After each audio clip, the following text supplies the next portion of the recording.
Hello जी, नमस्कार। एक बार फिर से आप सभी का वेलकम करती हूँ आपके अपने यूट्यूब चैनल सीता विद केम में, जहाँ हमने ऑलमोस्ट थर्मोडायनेमिक्स कंप्लीट करी है और टॉपिक वाइज अपन ने कंप्लीट कर लिया। अच्छा, वो सब कुछ तो आपने पढ़ रखा होगा ना पहले से, बस जहाँ कहीं कुछ डाउट हो तो देख लेना। बाकी बेटा जब तक अपन क्वेश्चन नहीं करेंगे तब तक आई थिंक कुछ भी पॉसिबल है नहीं। तो आपको क्या करना है, ज़्यादा से ज़्यादा क्वेश्चन जो है वो आपको ज़्यादा करने हैं। तो आज अपन क्वेश्चन पे ही बात करेंगे। किस पे बात करेंगे? क्वेश्चन पे।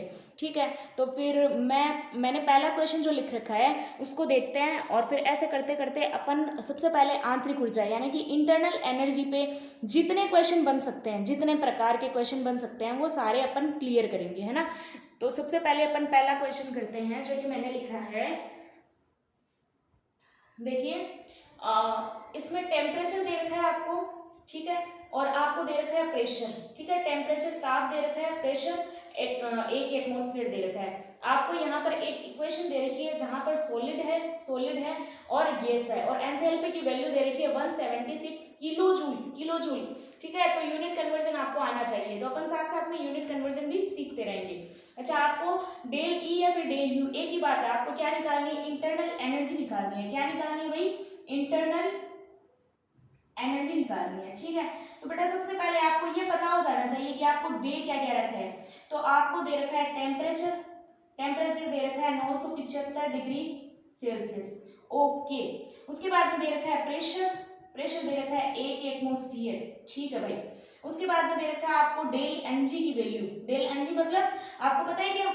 देखो, प्रोडक्ट माइनस रिएक्टेंट करते हैं, आपको एक चीज पता होगी, अगर नहीं पता है तो इधर ध्यान दे लीजिए कि डेल एनजी जो होता है वो क्या होता है। डेल एनजी का मतलब होता है प्रोडक्ट के मोल। किसके मोल?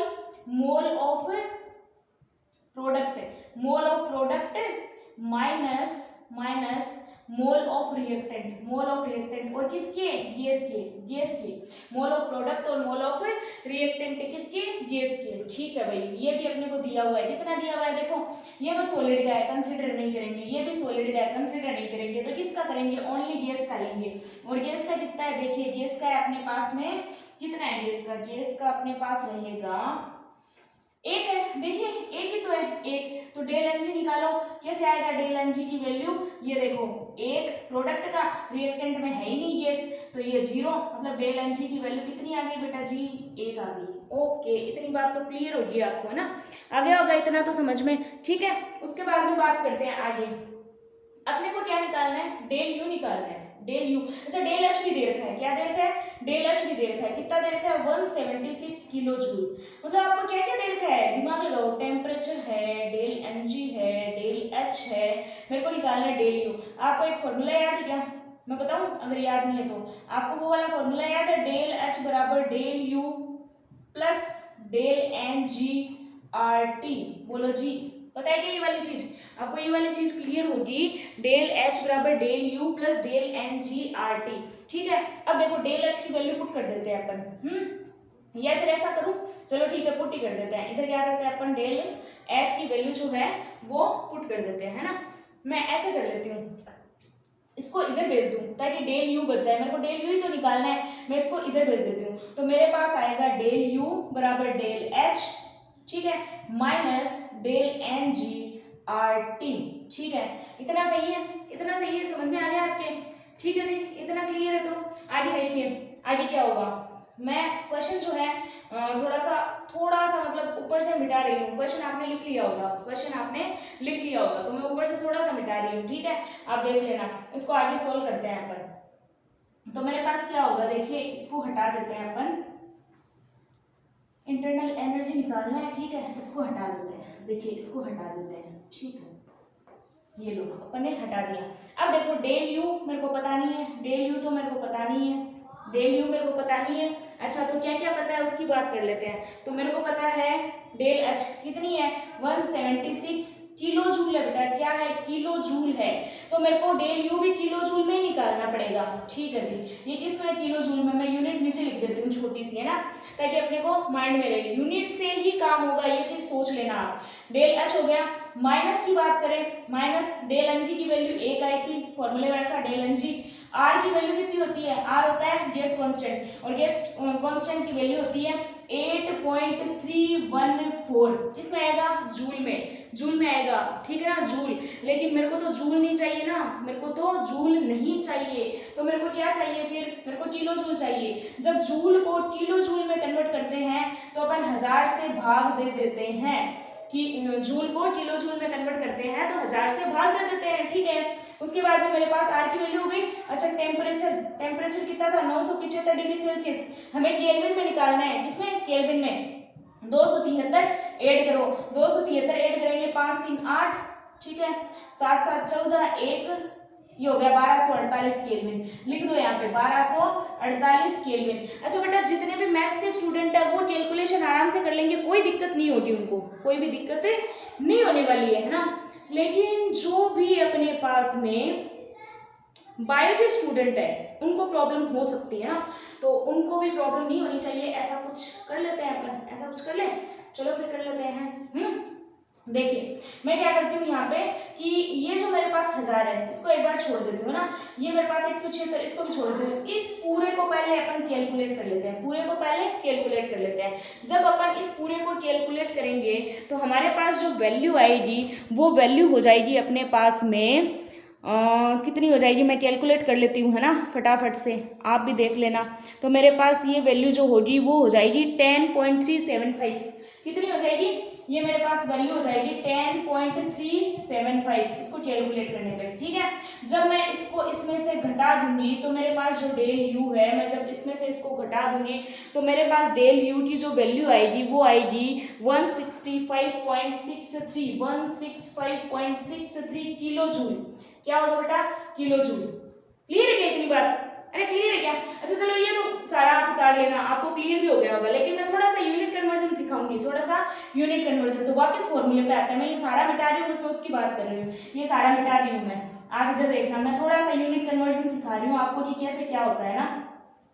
देखिए बेटा अपन ने क्या करा है, इसको देखो ध्यान से, 176 किलो जूल था, ठीक है भाई, माइनस 1 गुणा मेरे पास, अच्छा 1 मोल था, 1 मोल था, ठीक है, गुणा मेरे पास 8.314 किसमें था, किलो जूल में, किलो जूल में बदल दिया ना, ये लो मैंने किलो जूल में बदल दिया, और साथ में क्या होता है, मोल इनवर्स और केल्विन इनवर्स होता है, ठीक है, इतनी बात भी ठीक है। उसके बाद में फर्दर मेरे को क्या करना है, 1248 केल्विन में है, किसमें, केल्विन, बेटा देखो केल्विन से केल्विन गया और मोल से मोल गया, गया ना, तो मेरे पास क्या बचा, किलो जूल, किलो जूल। अब मैं निकालूंगी आराम से, मेरे पास डेल यू की वैल्यू किसमें आ जाएगी, किलो जूल में, ठीक है। ये आया था क्या, ये आया था, ये लो वैसा, ये क्वेश्चन हो गया, बोलो क्लियर है क्या, क्लियर है। चलो सेकेंड क्वेश्चन करते हैं। तो अभी अपने पास में सेकेंड क्वेश्चन है और बहुत ही इजी क्वेश्चन है, लेकिन बच्चे इसमें भी फंस जाते हैं ना, तो ये क्वेश्चन कर लेते हैं अपन, बहुत ही इजी क्वेश्चन है। देखिए अपने को क्या करना है, फॉर्मूला बुक का वही लगाना है, ऑप्शन दे रखे हैं, पहले आप करो, वीडियो को पॉज कर दो और आप करो, फिर मैच करो कि आपका क्वेश्चन का आंसर सही आ रहा है क्या ना।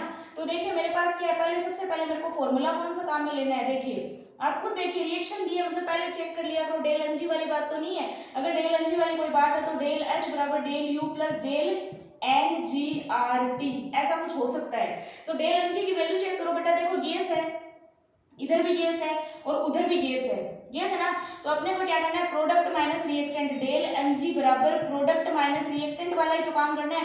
प्रोडक्ट में देखिए 2 है, रिएक्टेंट में देखिए कितने हैं, 3 1 4 है, तो मेरे पास क्या आया, माइनस का 2, बोलो क्या आया, माइनस का 2 आ गया, ठीक है, माइनस का 2। अब फॉर्मूले में पुट कर देंगे क्योंकि बाकी सारी चीजें मेरे को पता है नहीं, ठीक है। यहाँ पे जो डेल ई है ना वो बेटा डेल यू ही है, एक ही बात है, ये लो डेल ई कर देते हैं, कोई दिक्कत नहीं है, कहीं पे डेल ई लिखा होता है, कहीं पे डेल यू। चलो फॉर्मूले में रखते हैं, डेल एच बराबर मेरे को डेल ई की वैल्यू पता नहीं, ये मेरे पास आया डेल एन माइनस टू और मेरे पास आ गया आर टी। अब देख लीजिए ये कौन सा है, del E minus 2 R T, ये रहा बी, क्लियर है। ये एक क्वेश्चन और इस टाइप के भी क्वेश्चन आ सकते हैं। अब अपन थर्ड टाइप के क्वेश्चन करते हैं, ठीक है। हाँ जी, तो एक क्वेश्चन और है, देखिए उसको ध्यान से, हमें दे रखा है टेम्परेचर 25 डिग्री सेल्सियस आदर्श गैस के लिए, फॉर आइडियल गैस है ना, आदर्श गैस के लिए, ठीक है। उसके बाद में जो है अपने पास है रिवर्सिबल प्रोसेस कैसा है, रिवर्सिबल है, उत्क्रमणीय उत्क्रमणीय है। और V1 कितना दे रखा है, V1 दे रखा है 10 लीटर, V1 कितना दे रखा है भाई 10 लीटर, और V2 कितना दे रखा है 20 लीटर। आपको क्या करना है, वर्क निकालना है, वर्क निकालना है, और वो भी किसमें निकालना है, अर्ग में निकालना है, किसमें, अर्ग में निकालना है। ठीक है, यूनिट कन्वर्जन जो भी है अपन बार बार कर रहे हैं, तो आप समझते जाना। ठीक है भाई, अब अपने पास जो W होता है ना रिवर्सिबल के लिए W जो होता है वो अपन ने पहले भी एक फॉर्मूला निकाला, याद करो आप लोग, 2.303 nRT, फिर अपने पास क्या था nRT, उसके बाद में था log, और क्या था log, और V2 अपॉन V1। बोलो जी ठीक है क्या, V2 अपॉन V1 हो जाएगा। क्लियर है तो इतनी बात, अरे समझ में आ रहा है ना, चलो ठीक है। अब देखिए अपने पास क्या है, इधर मोल नहीं दे रखा क्या, तो मोल मान लीजिए आप कितना मान लोगे, 1 मोल कितना मानोगे, 1 है, कितना है 1 है। अभी देखो आप 2.303, ये लो 2.303, ठीक है, गुणा 1 गुणा R की वैल्यू तो होती है जूल में, आपको ही पता है 8.314, ये जूल में, मेरे को इसको अर्ग में बदलना है। और जब मैं इसको अर्ग में बदलूंगी तो मैं क्या करूंगी, 10⁻7 से मल्टीप्लाई करवा दूंगी। जब भी कभी जूल को अर्ग में बदला जाता है तो 10⁻7 से मल्टीप्लाई करवा दो। मेरे पास टेम्परेचर है सेल्सियस में, मेरे को बदलना है केल्विन में। जब मैं 273 में 25 जोड़ दिया करूंगी तो मेरे पास 5 3 8 7 2 9 2 आ जाएगा, मतलब मेरे पास 298 केल्विन आ जाएगा। तो मेरे पास आएगा 298 केल्विन। उसके बाद में मेरे पास आएगा बेटा जी लोग, और लोग के बाद में मेरे पास आएगा बेटा जी देखो यहाँ पे 20 V2, और ये हो गया 10। अब इसको आप सोल्व कर लेना, आपके पास आंसर आ जाएगा। जबकि अपने जो दे रखा है वो आंसर जो दे रखा है वो बस इतना ही दे रखा है, इतना ही। ठीक है, ये क्वेश्चन पूछा गया था कहीं पे और उसमें ऑप्शन में अपने पास सिर्फ इतना सीधा दे रखा था, बस 10 से 20 को काट दिया और 2 आ गया, ये दे रखा था। तो ये हो गया वर्ग, ये हो गया वर्ग। आई थिंक आपको ये चीज भी क्लियर हो गई होगी, है ना। तो अभी करते हैं अपन 4th क्वेश्चन। ठीक है, ये समझ में आ गया होगा। अभी करते हैं 4th क्वेश्चन। हाँ जी, तो 4th क्वेश्चन है जो सबसे इजी टाइप का क्वेश्चन होता है, और शायद आप इसमें ही बहुत ज़्यादा कंफ्यूज हो जाते हो ना। तो बहुत ही इजी क्वेश्चन है ये, मैं नहीं ले रही थी पहले, लेकिन शायद यूनिट कन्वर्जन में आप फंस जाओ इसलिए मैं ले रही हूँ।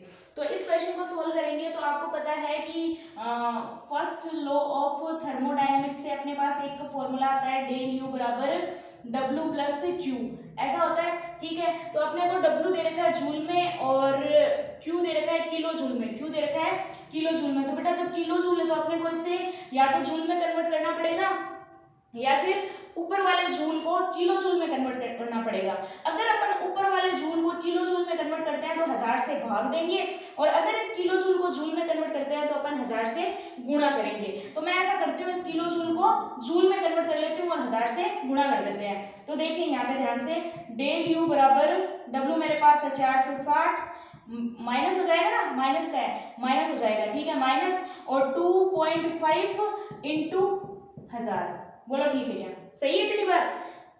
अगर मैं इसको इससे मल्टीप्लाई करती हूँ तो मेरे पास आता है 2500 माइनस 460। 2500 में से 460 घटा दो, है ना। कैसे घटाते हैं भाई आप लोग, ऐसे, मैं तो ऐसे ही घटा देती हूँ। 2500 460 कितना आया, 0, 10 में से 6 गया 4, 4 में से 4 0 और 2, 2040 आपका डेल यू, और वो भी किसमें, माइनस में। किसमें वैसा आप, माइनस में, माइनस में। ये हो गया। ठीक है, तो यूनिट में प्रॉब्लम आ सकती है, बाकी कोई दिक्कत होनी नहीं है ऐसे क्वेश्चंस में। ठीक है, आ गया समझ में, चलिए ठीक है। एक और क्वेश्चन कर लेते हैं, उसके बाद में अपन देखते हैं आगे कौन सा टॉपिक लेते हैं। हाँ जी, तो अपना लास्ट क्वेश्चन है, थोड़ा सा इसको देखिए आपको क्या समझ में आ रहा है, इसमें क्या लिखा हुआ है, थोड़ा सा समझने का प्रयास करिएगा। किसी आइडियल गैस के लिए, है ना, किसी आइडियल गैस के लिए आइसोथर्मल प्रोसेस के लिए थर्मोडायनेमिक्स पैरामीटर क्या होंगे। आइडियल गैस है और प्रोसेस कैसा है, आइसोथर्मल। आइसोथर्मल का मतलब ये हो गया बेटा, आइसोथर्मल का मतलब हो गया डेल टी जो होगा अपने पास वो क्या हो जाना चाहिए, 0 हो जाना चाहिए। डेल टी क्या हो जाना चाहिए, 0 हो जाना चाहिए। ठीक है, डेल टी 0 मतलब आइसोथर्मल। अच्छा ठीक है, तो डेल यू अपन कैसे निकाल सकते हैं, ये वाला फॉर्मूला आपको याद है, NCV/dt, NCV/dt या फिर डेल टी, एक ही बात है। तो यहाँ पे dt 0 हो गया, जब NCV ये 0 तो मतलब पूरी की पूरी डेल यू क्या हो जाएगी, 0 हो जाएगी। तो पहले तो आप इसमें देखो कि कौन सा ऑप्शन है जिसमें डेल यू 0 है, जिसमें डेल यू 0 है। ये पूरी वैल्यू क्या हो जाएगी, जीरो ही तो हो जानी है, डेल यू जीरो। तो इसमें जीरो नहीं है, इसमें नहीं है, तो ये दोनों तो कैंसिल कर दो। अब इन दो में से चेक करना है, दो में से चेक कर लेते हैं ना, दो में से देखिए, दो में से चेक करते हैं। तो दूसरा अपने पास क्या होगा, देखो डेल एच को निकाल लेते हैं, वो क्या है, N C P D T, N C P D T, D T तो जीरो है, जब ये जीरो है तो ये पूरी वैल्यू क्या हो जाएगी, जीरो। मतलब ऐसा चेक करो जिसमें del H zero, del H zero, मतलब ये वाला कैंसिल हो जाएगा, इसमें देखो डेल एच जीरो नहीं है, ये ऑप्शन तो ये सही है, ऑप्शन तो ये सही है। लेकिन अपन देखते हैं Q not equal to zero और W not equal to zero कैसे होता है। तो देखिए थर्मोडायनेमिक्स का फर्स्ट लॉ आपको पता होगा, थर्मोडायनेमिक्स का फर्स्ट लॉ FLOT, फ्लोट, है ना। फ्लोट क्या बताता है अपने को, फ्लोट बताता है कि अपने पास होता है डेल यू बराबर Q plus W, del U बराबर Q plus W. Del U तो आपके पास जीरो हो गया, डेल यू तो आपके पास जीरो हो गया, अगर डेल यू जीरो हो गया तो Q प्लस डब्ल्यू बचा, और Q बराबर क्या हो जाएगा, माइनस डब्ल्यू। मतलब आपके पास में Q और W जो है वो जीरो नहीं है, Q और W जो है वो जीरो नहीं है, उसकी कोई ना कोई वैल्यू पक्का ही है। तो आपको आई थिंक ये भी समझ में आ गया होगा। तो इंटरनल एनर्जी से रिलेटेड जितने क्वेश्चन बन सकते थे मैंने करवा दिए। अब इसके बाद में अपन बात करेंगे अगले में एंथैल्पी और एंट्रोपी और गिब्स एनर्जी पे जितने क्वेश्चन बन सकते हैं उन पे। तो थैंक यू वेरी मच। अगर वीडियो पसंद आए तो लाइक करना, शेयर करना, सब्सक्राइब करना, और कोई प्रॉब्लम लगे तो फिर कमेंट करना। Okay, bye bye, thank you.